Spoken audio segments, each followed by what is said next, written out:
네, 졸업 및 진금 예배, 또 성탄 축하 예배를 드렸습니다. 우리 권사님들이 얼마나 카레라이스를 맛있게 해주셨는지 우리 초등부 아이들이 보니까 5그릇을 먹 나가 있었어요. 저는 한 그릇도 벅차던데 어떻게 그것이 들어가는지. 이쪽 아이들은 얘기를 들으니까 시합하느라고 애가 3그릇 먹으는 있어대요. 근데 이쪽 아이는 즐겁게 5그릇을 먹었다 그래. 근데 그 모습이 우리 권사님들이 이렇게 식사 만들어 주시고 아이들이 먹고 또 우리 장로님들 오셔서 아이들을 격려해 주시고 이 모습이 얼마나 감사한지 아련하게 옛날 기억이 자꾸 나는 거예요. 제가 어릴 때도 아마 여러분들 다 경험했죠. 성탄절 전야가 되면 아마 1년 중에 제일 큰 행사였습니다. 먹을 것이 많았고요. 그때 권사님, 집사님들이 떡국 끓여주시고 장로님, 집사님 다 나오셔서 아이들 안아주시고 이렇게 격려해 주시고 그랬어요.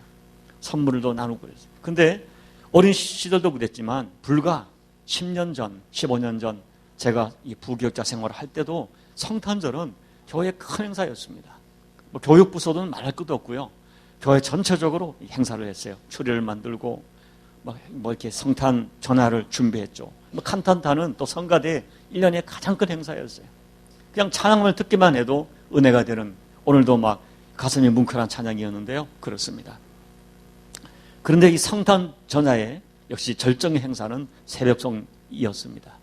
제가 어저께 서울에 전화해 보니 요즘은 서울은 새벽송을 다 이제 없어진다고 그래요. 없어지고 그나마 좀 관심 있는 교회는 저녁송을 한다고 그럽니다. 우리 때는 새벽송이 굉장히 큰 행사였죠. 조를 짜가지고 이렇게 다녔어요.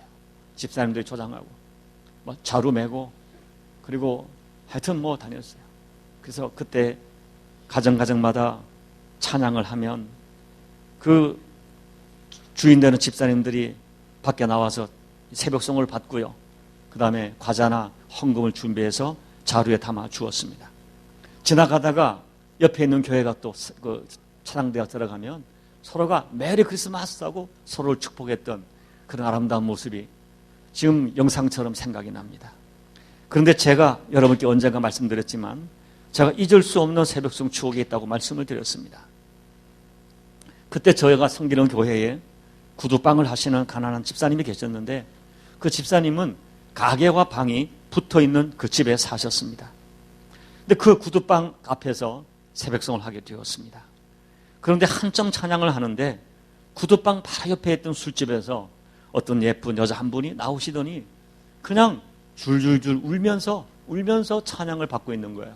새벽송을 받는 거예요. 그리고 그분이 새벽송이 끝나자 헌금 봉투 하나를 주셨습니다. 그 헌금 봉투에는 쓰여져 있는 글이 저를 울컥하게 격동시킨 거예요. 그 헌금 봉투에는 이런 글이 쓰여 있었습니다. 생명줄 던져 저를 구원해 주십시오라고 쓰여져 있어요. 제가 며칠이 지나 그 집을 찾아갔습니다. 근데 이미 그분은 그곳을 떠나고 계시지 않았습니다. 저는 그분이 아름다운 선택을 했으리라 지금까지 믿고 있습니다. 사랑하는 여러분, 아무튼 예나 지금이나 성탄절을 한마디로 표현하면 따뜻함, 나눔, 설렘, 감동, 그리고 기쁨 같은 단어로 표현할 수 있습니다. 그런데 사랑하는 성도 여러분, 여러분은 정말 성탄절이 설레고 기쁘냐 하는 거예요. 오늘 유치부와 우리 유치동부 아이들이 찬양을 했는데 너무 잘하는데 너무 얼굴이 피곤해서 조금 힘들어해서 마음이 짠했어요. 어저께 시달리고 밤새도 성탄이 기뻐야 되는데 이거 사역은 아닌가? 사역 아니랍니다. 여러분 기뻐야 돼요. 기뻐요. 그런데 우리가 성경을 보면요, 예수님 성탄하실 때 정말 기쁨과 감사가 넘쳤어요. 여러분 생각해 보세요. 처녀가 잉태를 했어요. 처녀가 잉태하리라. 그런데 그 처녀가 기뻐서 내 영혼의 주를 찬송합니다. 내 마음이 하나님 내 구주를 기뻐합니다. 소리쳤어요. 여러분 아직 세상에 나오지 않은 6개월밖에 안 된 세례요한이 엘리사벳 어머니 뱃속에 있다가 예수님의 잉태한 마리아를 만난 거예요. 그러니까 뱃속에서 아기가 기뻐서 뛰는 거예요. 어떻게 이런 일이 있을 수 있을까? 여러분 그런 일이 있는 거예요. 오늘 10절 말씀에 동방 박사들 예수님의 탄생의 별을 보고 얼마나 기뻤는지 매우 크게 기뻐하더라 했어요. 여러분 예수님을 왕으로 모시고 사는 사람들 특징이 기쁨입니다. 그러면 성경을 보세요. 예수님 이후에 예수님을 만난 사람들은 세상에 이해할 수 없는 기쁨이 있습니다. 이 기쁨은 죽음도 뺏어가지 못해요. 우리가 사도행전을 보면 초대교회 성도들은 날마다 모였는데요, 성경을 보니까 떡을 떼며 기쁨과 순전한 마음으로 음식을 먹고 그 성에 큰 기쁨이 있더라 했어요. 그들은 예수 때문에 쫓겨다니면서 기뻐했어요. 예수님 때문에 매를 맞아도 기뻐했어요. 사도들이 그 이름을 위하여 능욕받는 일에 합당한 자로 여기심을 기뻐하며 공회를 떠나니라. 바울과 실라는 매를 맞으면서도 기뻐하며 찬양을 했어요. 스데반 선교 집사님 순교하면서 천사의 얼굴을 하고 기뻐하며 죽었어요. 마게도냐 교회는 극심한 가난 가운데 기뻐하면서 나보다 더 어려운 에루살렘 교회를 위하여 헌금을 드렸어요. 여러분, 어떻게 이런 일이 있을 수 있습니까? 예수님 때문에. 여러분, 누구든지 예수님 만나면 이해할 수 없는 기쁨이 있는 것입니다. 예수님 만나면 세상 사람들이 어떻게 저럴 수 있지? 그런 기쁨이 있는 거예요. 여러분이 예수님 당시 오실 당시 기뻐할 환경이 아닌 우울한 시대였습니다. 이스라엘은 로마의 속국이었고 또 그 당시에 그 지배하던 헤로자는 왕은 포악한, 요즘 김정은 비슷한 약간 이 또라이 기질이 있는 그런 사람이었어요. 그런 사회 왕으로 있다 이거죠. 빈부격차가 심해서 어떤 경우는 하루 일해서 하루 벌어 하루 먹는 그런 가난한 사람들이 있던 그런 시대. 여성들 인권 전혀 기대할 수 없는 시대였습니다. 그런 암울한 시대에 예수님이 이 땅에 오신 거예요. 그 탄생을 오늘 동방박사들은 기뻐합니다. 여러분, 동방박사들은 유대인은 아닌 것 같아요. 근데 이 사람들은요, 하늘의 별을 연구해서 인간의 미래를 해석해주는 점성학자였어요. 그런데 아마 그들이 온 세상에 흩어져 있는 디아스포라 유대인들을 통하여 메시아의 소문을 들었을 것 같아요. 그들은 별을 연구하는데 어느 날 이상한 별이 나타납니다. 근데 그 별은 별을 연구하는 사람들이 볼 때 왕이 탄생할 때 나타나는 별이 나타난 거예요. 그 별을 보고 흥분하고 기뻤습니다. 그래서 그 별을 따라 여기 유대까지 온 거예요. 산을 넘고 사막을 건너서 유대까지 온 거예요. 그 불이 유대 베들레헴에 딱 멈춘 것입니다. 그래서 그들은 그 지역에서 왕을 찾은 거예요. 그리고 그 별이 베들레헴 근처 예수님 아기 탄생한 곳에 멈춰섰을 때 그들은 매우 기뻐했다. 여러분, 누구든지 예수님 만나면 이런 기쁨이 있어야 돼요. 여러분, 그 기쁨이 있습니까? 여러분, 오늘 우리가 한 해를 마감할 때 아직까지 내 삶 속에 괴롭고 슬프고 고달팠던 것이 한 해 동안 있었을지 몰라요. 그래도 내가 예수님 때문에 기쁠 수 있는가? 그 모든 걸 내려놓고 예수님 때문에 기쁠 수 있는가? 지금 내가 가지고 있는 병이 있습니다. 내가 아직 풀지 못한 문제가 있습니다. 여전히 사업은 어렵습니다. 그래도 예수님 때문에 기뻐할 수 있는가 하는 거예요. 여러분, 예수 믿는 사람이 세상 사람과 다른 것이 뭡니까? 조건과 환경이 되지 않아도 예수님 생각하면 힘이 들다가도 울다가도 눈물 씻으며 일어날 수 있다. 예수님 때문에 그렇습니다. 왜냐? 예수님 살아계시고 예수님 나를 구원하러 오셨다는 그 한 가지를 분명히 믿기 때문입니다. 이 성탄절에 그 기쁨이 회복돼야 돼요. 그런데 여러분, 왜 예수님의 성탄을 믿으면서도 예수님 살아계심을 믿으면서도 기쁘지 않은가? 왜 그럴까? 오늘 본문에는 예수님 성탄했을 때 기뻐하지 않는 두 종류의 사람이 등장합니다. 이 사람들은 예수님 성탄에도 전혀 기쁘지 않아요. 누굽니까? 첫째는 예수님을 주님으로 모실 수 없는 사람들. 그 사람들은 절대 예수님의 성탄이 기쁘지 않습니다. 왜냐하면 내가 내 인생의 왕이요 주인이기 때문입니다. 그들이 누굽니까? 3절에 헤롯 같은 사람이에요. 여러분, 헤롯은 왕이었습니다. 근데 내가 지금 왕인데 유대인의 왕이 태어났다고 하니까 이건 견딜 수 없는 거예요. 내가 왕인데 결코 내 자리를 포기할 수 없는 것입니다.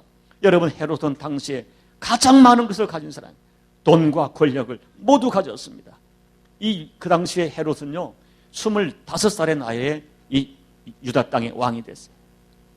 예수님 오시기 37년 전에 왕이 되어서 예수님 오실 때까지 근 40년을 통치하던 사람이었습니다. 여러분, 이 사람은요 얼마나 권력욕이 대닥했는지, 부인이 10명이었는데 그 중에 여러분 권력을 지키기 위해서 자기 아들을, 첫째 부인을, 큰 아들을 죽였고요, 둘째 부인의 두 아들을 다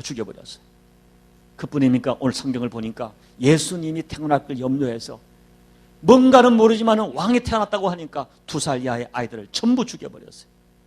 여러분, 그 사람은 내가 왕인데 누가 내 자리를, 내가 내 인생의 왕인데 누가 그 자리를 침범하느냐, 이것을 견딜 수 없는 거예요. 그 사람은 평생을 자기만을 위해 살았는데요, 그 왕을 지키려고 평생에 기쁨이 없는 권력을 가졌고 돈을 가졌지만 평생을 불안하게 살아갔습니다. 불안하게 살았어요.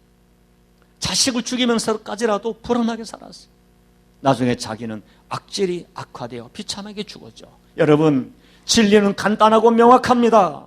예수님은 온 세상의 주인이시고 왕이십니다. 그러므로 예수님을 왕으로, 나의 왕으로, 내 인생의 주님으로 진실로 영접하면 내 인생의 기쁨이, 진짜 기쁨이 넘칩니다. 그런데 왜 우리가 그것이 안 되는가요? 여전히 내가 내 인생의 주인입니다. 돈이 내 인생의 주인입니다. 조그마한 가지고 있는 권력이 내 인생의 주인입니다. 그렇기 때문에 예수님의 성탄이 그렇게 기쁘지 않아요. 여기 보니까 소동은 했어요. 막 소동을 했지만 예수님을 내가 기쁨이 될 수가 없어요. 여러분, 진리는 간단합니다. 진정으로 예수님을 내 인생의 주인으로 모시면 내 마음이 편안하고요, 예수님을 우리 가정의 주님으로 모시면 가정에 평화가 있습니다. 우리 부부관계에 예수님이 주님이시면 주님 때문에 행복합니다. 우리 교회가 정말 사람의 주인이 아니라 예수님이 주인이시면 교회는 기쁨이 충만할 것입니다. 두 번째, 누가 예수님을 한테 기쁨이 없는가? 예수님을 지시고만 아는 이실론적 종교인에게는 전혀 예수님이 기쁘지 않습니다. 여러분, 여기 온 누구예요? 여기 본문에 나오는 4절 이하에 나오는 대제사장과 백성의 서기관들이죠. 여러분, 이분들은 성경에 능통했습니다. 성경을 다 알았어요. 메시아가 어디서 나느냐 정확하게 찝었어요. 유다 베들레헴이다, 정확하게 찝었어요. 그런데 그 사람들은 메시아를 기다리는 사모함도 없고요, 메시아를 만난 기쁨도 없어요. 오히려 믿지 않는 그 헤롯이 소동하는데도 뭐 별로 움직이지 않았어요. 이 사람은 냉철한 머리에만 있었습니다. 지식만 있었습니다. 그러나 그 예수에 대한 행동하는 행동도 없었고 예수님을 주님으로 영접할 믿음도 없이 머리만 있는, 지식만 있는 종교인이었습니다. 여러분, 오늘 교회에 그런 사람이 있어요. 성경을 잘 알아요. 신학기도 중퇴했다고 그래요. 그 교회 생활, 나 모태신앙입니다 그래. 내가 왕년에 그거 다 해봤다고 해요. 성경 공부 다 해봤어요. 그런데 예수님을 진정으로 주님으로 모셔본, 영접한 기억이 없어요. 오늘 생활 속에 예수님을 주님으로 따르지 않습니다. 그러니까 차지도 덥지도 않습니다. 이런 사람에게 여러분, 신앙생활에 제일 무서운 것은 밋밋하는 거예요. 여러분, 타락은요 한꺼번에 되지 않습니다. 밋밋한 내리막길이에요. 예수님이 절대 기쁨이 되지 않습니다. 여러분 잘 아는 니체, 성경을 잘 알았어요. 칼막스, 공산주의 맞는 사람. 이 또 누구예요? 프랑스의 철학가 볼테르. 성경을 너무 잘 알았습니다. 니체는 신은 죽었다고 얘기했죠. 잘하시면 잘하실 거예요. 그런데 그 사람은 인생 말년에 자기가 서서히 미쳐가면서 나중에 고백하기를, 신이여 당신은 살았다, 나는 죽는다 라고 썼다고 해요. 볼테르라는 사람은 아주 유명한 사람입니다. 그 사람은 신의 존재를 부인하는 책을 많이 써서 이 땅에 이 예수 믿는, 미신 믿는 사람들을 깨우치겠다고 책을 출간했어요. 그는 말했어요. 적어도 100년이 되면 지구상에 기독교는 없어질 것이다. 예수 믿는 사람은 완전히 사라질 것이다. 왜냐하면 거짓이기 때문이다. 그리고 정말 하나님이 계시다면 이렇게 내가 예수를 부인하고 욕을 퍼붓는 나를 가만히 두겠는가? 라고 말했어요. 그런데요, 그는 죽는 순간에 너무너무 죽음이 두려워서 의사에게 제발 살려달라고, 몇 개월만 해도 살려달라고 애원하다가 나는 지옥에 가는구나 절규하며 죽었어요. 그런데 여러분, 예수 믿는 사람을 보세요. 여러분께 언제가 말씀드렸죠. 우리가 잘 아는 보네포 목사님. 보네포 목사님은 히틀러를 제거하려는 암살단에 가담했다가 발각되어서 1945년 4월 8일 날 30살의 나이로 사형을 당합니다. 그때 함께 감옥에 있던 연합군 장교들이 사형장으로 끌려가는 보네포 목사님의 그 인격에 너무 감동을 받아서 너무 안타까워 눈물을 흘릴 때 이 보네포 목사님이 조금도 놀라거나 두려워하거나 슬퍼하지 않고 오히려 그의 얼굴에 광채가 나면서 평화의 미소가 가득하면서 자기 때문에 슬퍼하는 동료들을 향해서 이렇게 말했습니다. 여러분, 저를 위해 슬퍼하지 마세요. 저를 위해 기뻐해 주세요. 나는 드디어 그토록 고대하던 주님을 만나러 갑니다. 나에게는 새로운 삶이 시작됩니다. 여러분, 지금 이 번외포 목사님은 솔직히 두려운데 두려운 공포를 이겨보려고 나는 기쁘다, 기쁘다, 무섭지 않다 이렇게 말하는 게 아니에요. 정말 기쁜 것입니다. 자기 체면을 거는 것이 아닙니다. 정말로 기쁜 것입니다. 천국 간다는 것입니다. 그렇게 고대하던 주님을 만난다는 것입니다. 그래서 기뻐하는 것이죠. 구원에 대한 확신, 생명에 대한 확신, 천국에 대한 확신이 있기에 남들이 모두가 두려워하는 죽음의 순간에 기뻐할 수 있는 근본적 힘이 되는 것입니다.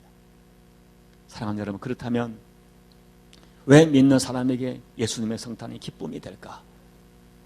여러분, 우리는 다시 한번 성탄절에 반복하고 또 반복하여 기억해야 됩니다. 왜 우리는 서로에게 메리 크리스마스 합니까? 뭐가 기쁜 것입니까?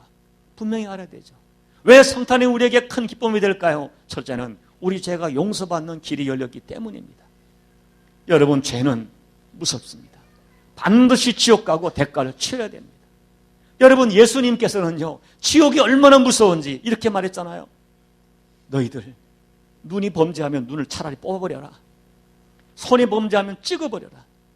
눈 하나 빠지고 손 하나 잘려지고 지옥까지 앉는 것이 훨씬 낫다. 여러분, 눈 하나 없어지고 오른손 하나 찍어 없어지더라도 지옥만은 가지 말라. 여러분, 세상 사람들은 지옥이 없다고 말합니다. 믿지 않습니다. 아니, 교회 다니는 사람들도 지옥을 두려워하지 않습니다. 그러나 주님은 그렇게 말했어요. 또 주님이 뭐라고 말씀하셨습니까? 얘들아, 온 천하를 다 얻어도 자기 생명 잃으면 그게 뭐 유익하냐 말씀했어요. 자, 온 천하 얻었습니다. 원하는 직업을, 성공을 가져왔습니다. 은과 금을 다 얻었습니다. 그러나 그 인생의 마지막이 영원한 지옥이라면 어떻게 기뻐할 수 있겠습니까?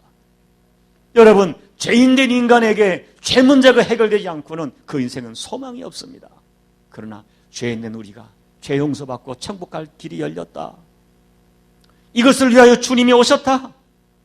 여러분, 죄로 말미암아 지옥 갈 수밖에 없는 우리를 살리시려고 하나님의 아들 예수 그리스도가 이 땅에 오셨습니다. 그래서 기쁜 거예요. 여러분, 우리의 기쁨은, 성탄의 기쁨은 죄 용서받고 살 길이 열렸다. 이것이 기쁨의 본질인 것입니다. 그래서 우리는 기쁘다 구주 오셨네 노래하는 것입니다. 둘째는요, 우리 인생을 정말 가치 있게 사는 길이 열렸기 때문에 기뻐하고 기뻐하는 것입니다. 여러분, 만약에 예수님이 이 땅에 오지 않았다면 우리가 어떤 인생을 살아갔을까요? 그냥 노세 젊어서 노세 살았을 것입니다. 여러분, 우리 민족이 옛날부터 얼마나 우상과 귀신에 붙잡혀 살아왔습니까? 이사도 마음대로 못합니다. 결혼도 아무하고 못합니다. 나무 하나 잘 베지도 못합니다. 음식 하나, 된장 하나 아무 날에 담그지 못합니다. 그렇게 배운 사람들이 돼지머리 세워놓고 복을 달라고 기도를 합니다. 말 못하는 동네 나무에게 복을 빕니다. 그 말 못하는 나무하고 죽은 돼지가 얼마나 힘이 들겠어요. 막 기도 안 합니다. 무당에게, 점쟁이에게 인생을 맡깁니다. 여러분, 그렇게 말 못하는 나무에게 손을 비비고 목 잘린 돼지에게 이 절을 하는 비천한 모습으로 살다가 결국은 어디로 가는지 모르는 채 인생을 마치는 사람이 얼마나 많습니까? 여러분, 그리고 솔직히 남자나 여자나 젊은 사람이나 늙은 사람이나 배운 자나 못 배운 자나 가진 자나 가지 못하는 자 예수 모르면 결국은 먹고 마시고 육체가 끄는 대로 재미, 육체의 자랑, 그것을 인생의 의미로 생각하며 살다가 인생을 마치지 않습니까? 여러분, 그러나 인생은 그런 것이 아니에요. 어떤 영원한 것도 아침 안개처럼 반드시 사라집니다. 하나님은 우리가 그렇게 허무한 인생으로 살다가 가도록 만들지 않았다니까요. 정말 영원한 것이 있습니다. 하나님과 더불어 영원히 누릴 영광스러운 인생이 있습니다. 그런데 인간의 영이 죽어있기 때문에 이런 인생의 바른 길을 깨닫지 못하며 살아가는 거예요. 그러다가 예수님 만나면 영이 살아나니까 영의 귀가 열리고 영의 눈이 열리니까 야, 뭐가 바른 인생인지 깨닫는 거예요. 어떻게 살아 인생을 바로 살았는지 깨닫는 거예요. 그래서 예수 믿는 사람은 육체가 이끄는 대로 살아가지 못합니다. 뭐 인생 뭐 있나? 노세 젊어서 노세. 그렇게 살지 못합니다. 언젠가 하나님 앞에 설 날을 생각합니다. 재림하실 주님 만난 날 기다립니다. 그 잠시 머물 이 땅에서 주님이 기뻐하는 이 뭔가를 생각하며 살게 합니다. 여러분, 오늘 새벽에 서울에 있는 의사이면서 지금 자기 몸에 작년에 암이 걸리셨죠. 자기 몸에 암을 안고 투병 중이신 장로님이 메시지를 저에게 보내셨어요. 서울에 가면 꼭 만나 뵈는 장로님이신데요. 근데 지금 여전히 지금도 아픈 몸을 이끌고 휴가가 되면 휴가를 가는 것이 아니라 어김없이 이 동남아시아 지역의 오지를 돌면서 의료 활동을 계속하고 계십니다. CBS 방송에도 나오시죠. 근데 그분이 성탄 새벽, 오늘 새벽에 그런 메시지를 주었어요. 목사님, 우리 죄를 없애주시려고 죽기 위해 이 땅에 오신 주님, 우리 죄인들을 용서하지 않고는 견딜 수 없어 이 땅에 오신 주님의 사랑에 감격합니다.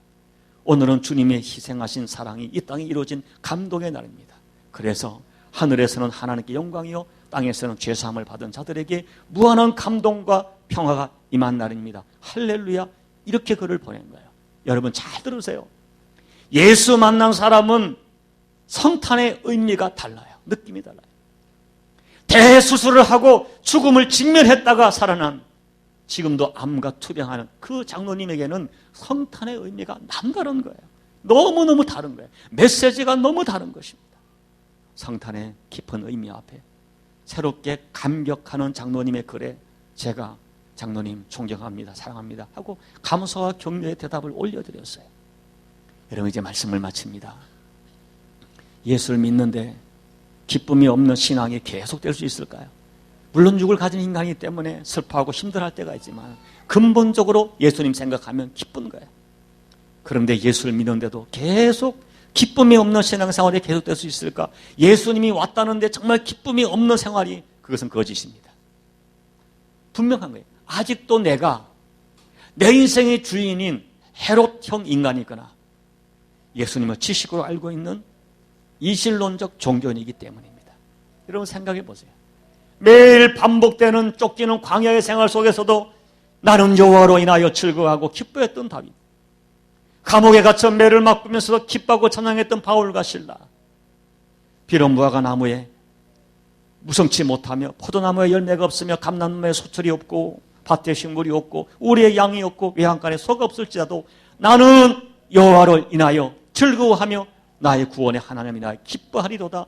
주 여호와는 나의 힘이라고 말했던 하박국 선지자를 기억해 보세요. 환경의 문제가 아닙니다. 조건의 문제가 아닙니다. 한 해를 살았는데 내가 기대한 만큼 이루지 못한 것이 문제가 아니라 내게 있는 예수님 때문에, 하나님 때문에 기뻐할 수 있는 인생이 바로 예수 믿는 사람들의 인생인 것입니다. 그러므로 이 성탄절날 회복해야 될 기쁨은 나를 구원하신 예수님, 나를 너무너무 사랑하셔서 나를 살리려고 이 땅에 인간의 몸으로 오시지 않고는 견딜 수 없는 예수님의 사랑을 우리가 느낄 때 그 예수님으로 인하여, 아니 예수님만으로 기뻐할 수 있는 기쁨이 우리 가운데 생기는 거예요. 이 기쁨이 여러분 모두에게 싫지 않은 기쁨이 되시기를 이 땅에 성탄하신 예수님 이름으로 축복합니다. 기도드리겠습니다. 여러분.